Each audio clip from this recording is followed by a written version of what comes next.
I love her and his romance. I love their romance just generally. Because like the first story, her story, was just kind of okay. I don't know if you heard that very loud noise, but yay construction. Hello everybody, my name is Kelsey and we're about to get very, very nerdy with the last week of Whateverathon.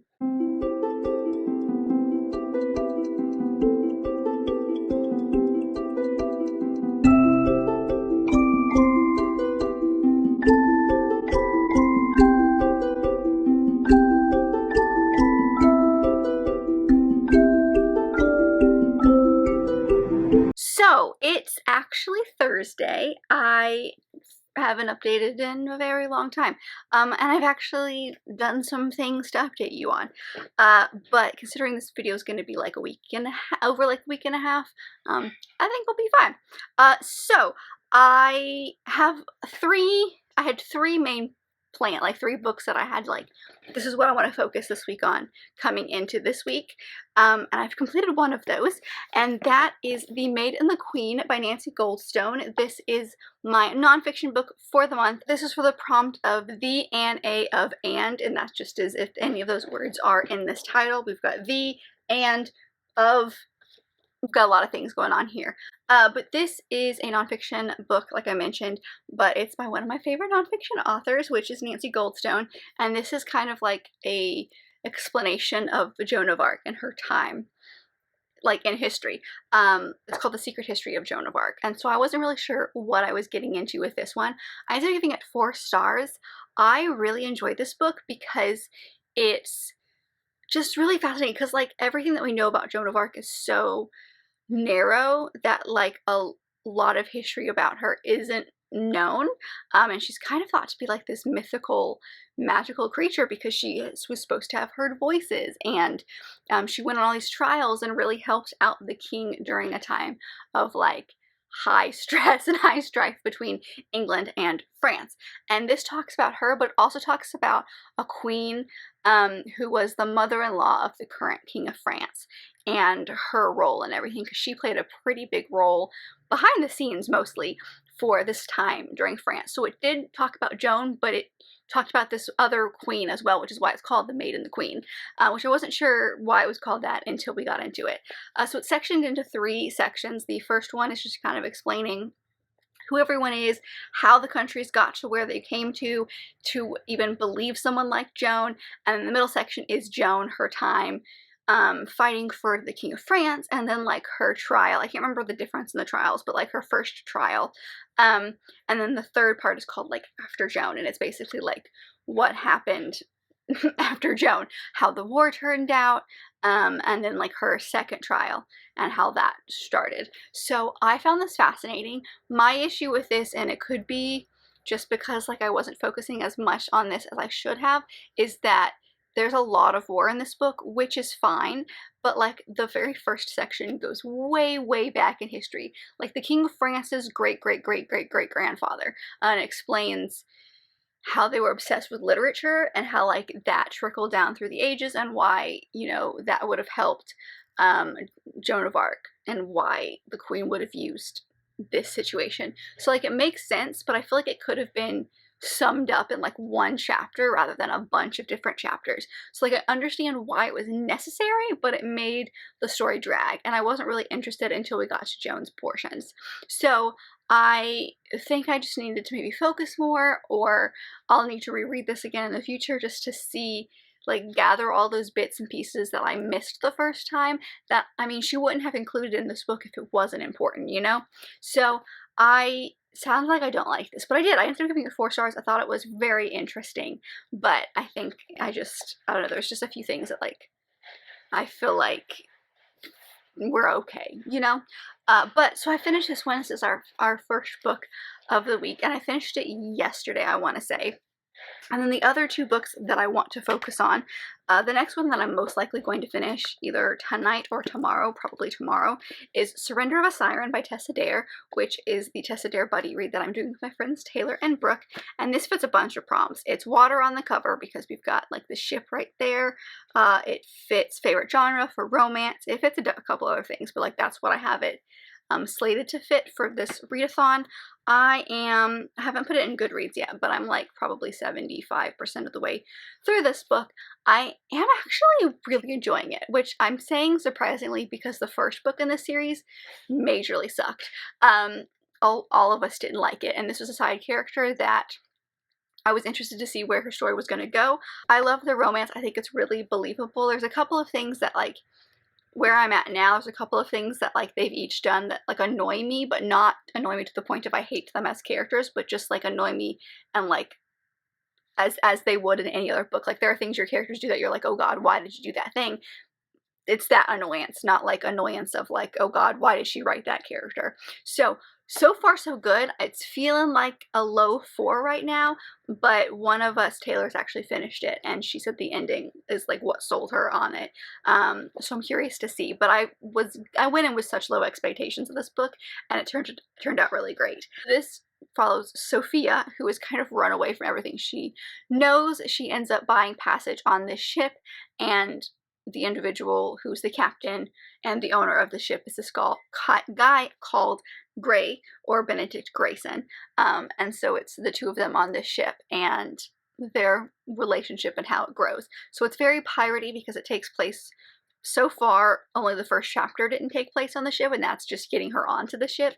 So I'm sure most of this will take place on the ship. It's got those piratey vibes to it, and I'm adoring it. So I'm very excited about this one. This one is, like I said, going to be the next one I finish, and I think it's going to be good. I think it's going to be really good. And then the other one that I've currently started is Poison by Sarah Pinborough. This one I don't think fits any of the prompts for the readathon, but it is for like my personal TBR, and I'm a little over halfway through, but it's super short. It's a retelling of Snow White. It's supposed to be like as if Snow White is the wicked one, I think. I'm not sure. The back makes it sound that like what you think of the story of Snow White is not actually the story of Snow White, but to where I'm at, the stepmother is still evil. Like, she's not a good person, and Snow is the good person. So I don't know where this is going to go, but I've enjoyed my time reading it. I don't think it's going to get an amazing rating. Like, right now, if I rated it, it'd probably close to a 3-star, because like I'm enjoying it, but there is like, this has got like very adult content. Like, page 1, all of a sudden things were happening, and I feel like it was unnecessary for the story. I feel like you could have still told the story and made the point you're trying to make without having this very explicit scene for no reason. It was a very uncomfortable explicit scene, the one that I'm thinking of. But I've enjoyed the characters because you are flipping back and forth. Most of it's in the stepmother's point of view, or the evil queen's point of view. Her name's Lilith. But you do get other characters' points of view. You get Snow's point of view occasionally. Actually, I'm not sure you've gotten Snow now that I've said that. I know I got the huntsman's point of view at one point. It's all third person, but like, you know what I mean. But right now I'm at the point where the huntsman just killed Snow. If you know the story of Snow White, obviously. But I'm enjoying it, and I have been reading it before bed, and I've been liking it. It's giving me all those like fairy tale vibes. So I think this is going to be good. I'm not sure if I might be able to fit it in for something. Maybe one more title. There's a couple of options I could use this for, but yeah, so far so good. And if I finish those two, the next one I want to pick up is my middle grade for the month, and that is Rumiza, a fairy tale, and this is by Rada Hafsa. And it's the story of kind of like the story of Rapunzel, except for it's Rumiza and it's her hijab instead of her hair. But it sounds like it's 3 separate stories. So we've got her, Cinderella, and Sleeping Sarah. So I'm wondering if it's like it's her going on these adventures, but I think it just feels like a collection of stories, but it still sounds good. I'm still excited. It's got beautiful illustrations throughout the book as well. Like, for example, there's one there. So it's really great. It's super big font. You can get through it really easily, I think. I do have the audiobook of this on Scribd, so I'm hoping to like pick this up before bed. Like, once I finish Poison, this will be my before bed book, but I would love to get this one done, and then I can tick off like a like the middle grade for the month, because I've gotten my nonfiction done. I need my middle grade now. So that's where I'm at right now as far as like my plan. I don't know if I'll get anything else in. I've got a ton more. I've got a few more books. Like I'm still reading The Social Paradox, which is coming out on Tuesday. Probably won't get that done. But like I've hit this like kind of slump where I want to read, like everything sounds good, but I want to read everything and I can't decide, so I keep starting things and not finishing them.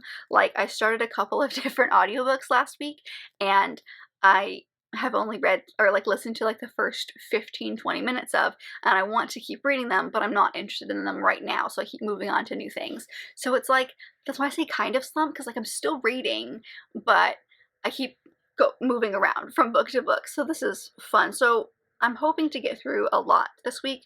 Like the books that I'm planning on are all relatively small except for Surrender of a Siren, but it's an audiobook and like I'm almost done with that one, so I plow through historical romances like no problem. But these are all small, so I'm hoping to go for some more things like that in the hopes of trying to get through my TBR.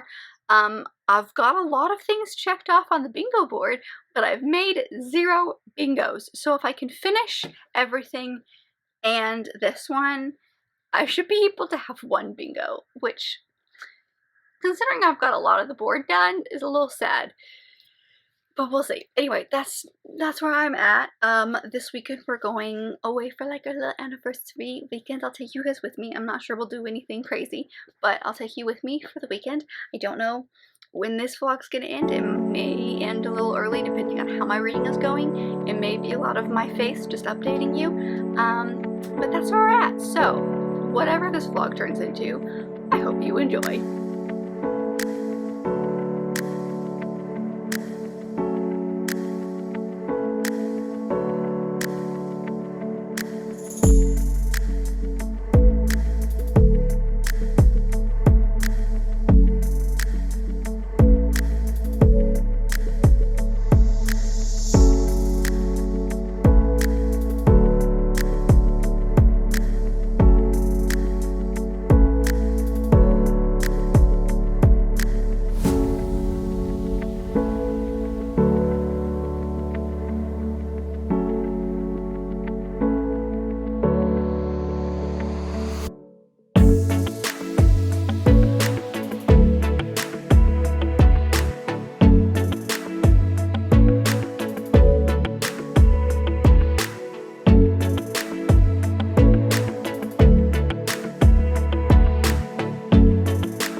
Hello.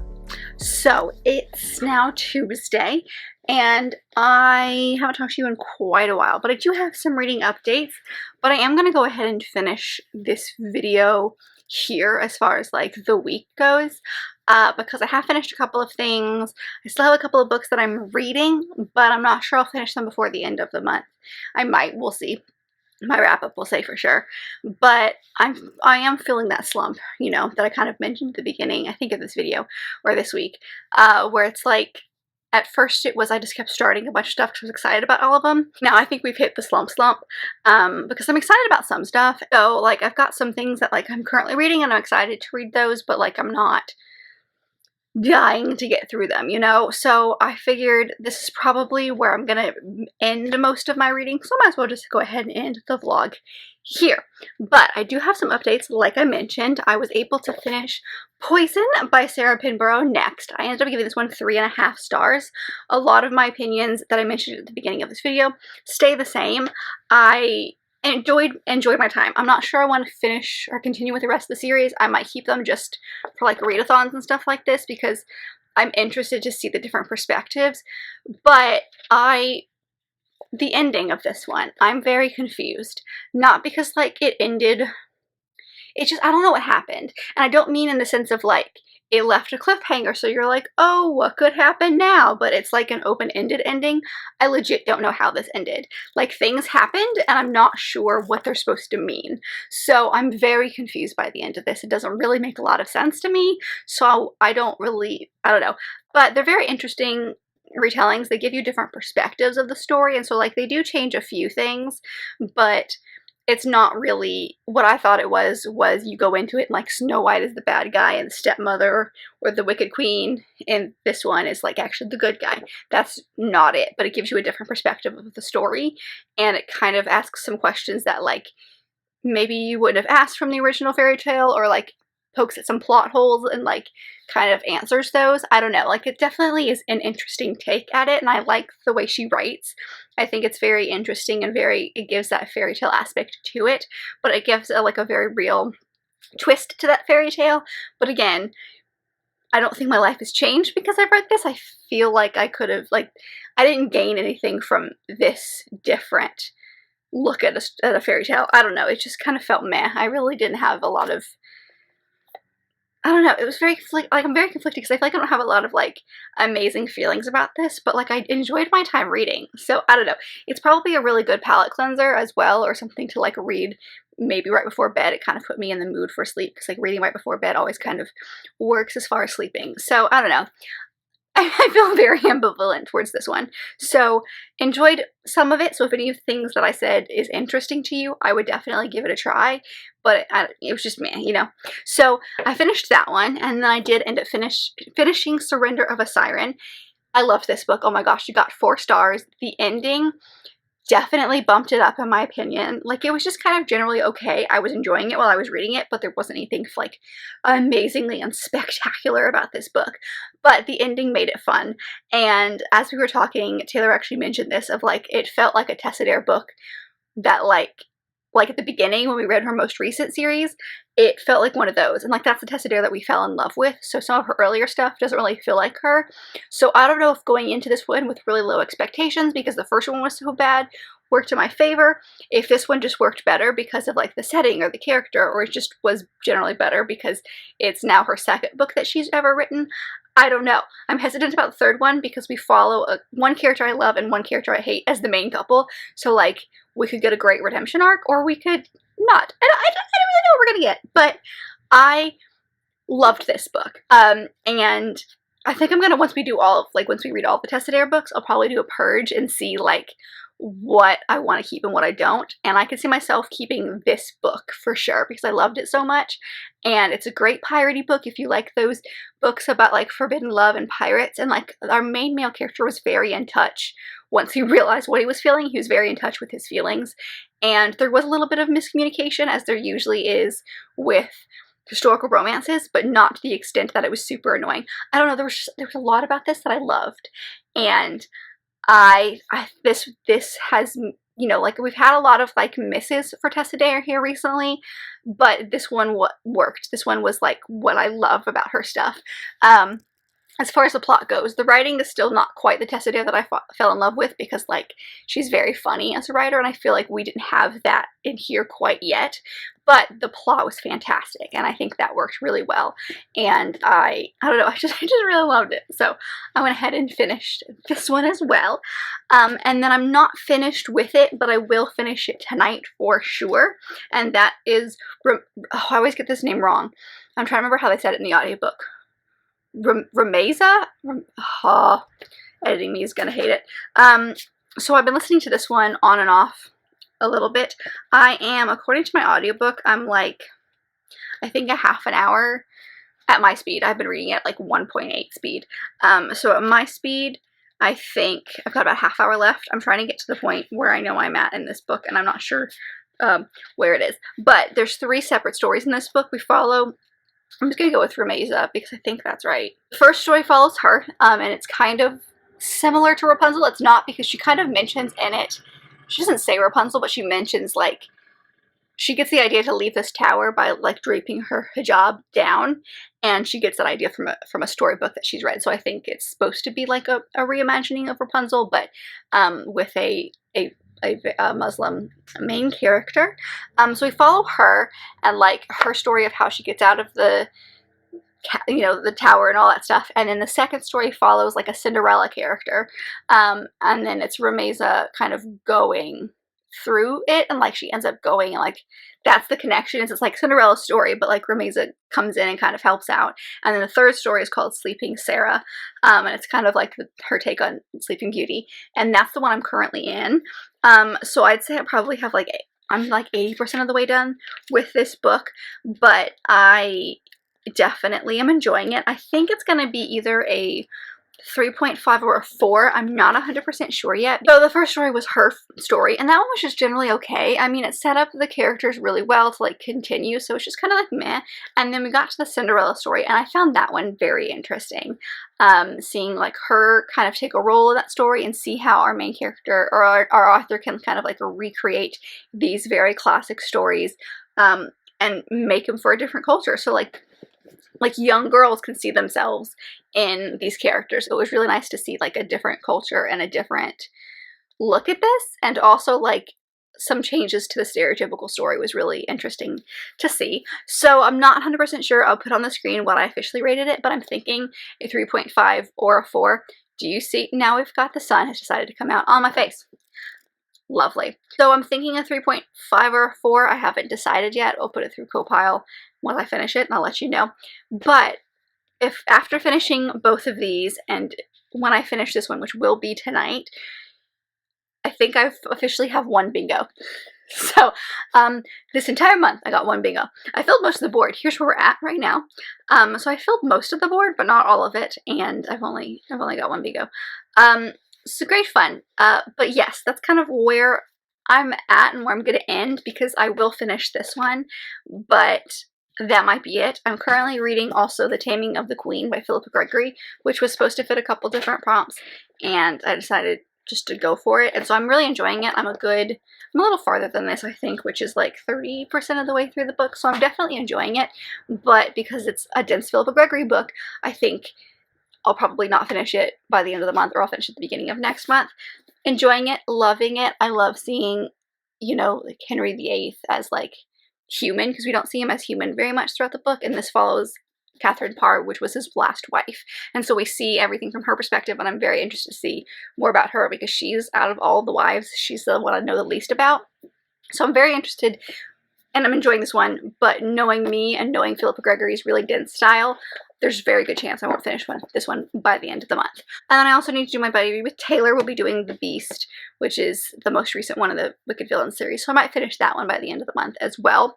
But I'm going to go ahead and end this here, just because like those are not guaranteed based on my reading and where I'm at right now. This one's definitely guaranteed, but the others are not. So I thought I'd go ahead and end it here. I hope you guys have enjoyed whatever this week's vlog turned into, and kind of my Whateverathon vlogs. They've been a little bit all over the place. It sucks that like slump hit all of a sudden. I'm like, I hate calling it a slump because it really isn't a slump because I am still reading. It's just I'm reading significantly slower and I find myself wanting to pick up things less than I usually do. So anyway, so we'll see what happens. Stay tuned for my wrap up. It should be within a week or so, so you'll see what I actually did finish. But yeah, I'm gonna go ahead and end it here, I think. But I hope you enjoyed this video. Please let me know if you're participating in Whateverathon. If you're watching this on like the day it came out, there's like I think one more day after this that's still left in the month. So if you're trying to squeeze something in, let me know. Tell me all the things you're reading. Or if not, what is your last thing you're trying to squeeze in the month of June? I would love to know. But if you like this video, and I very much hope that you did, don't forget to give it a big thumbs up and subscribe down below if you would like to be part of this awesome growing family. I've also got all my social media down there, as well as other bookish links, so don't forget to check all of that out, and I will see you guys in my next video. Bye!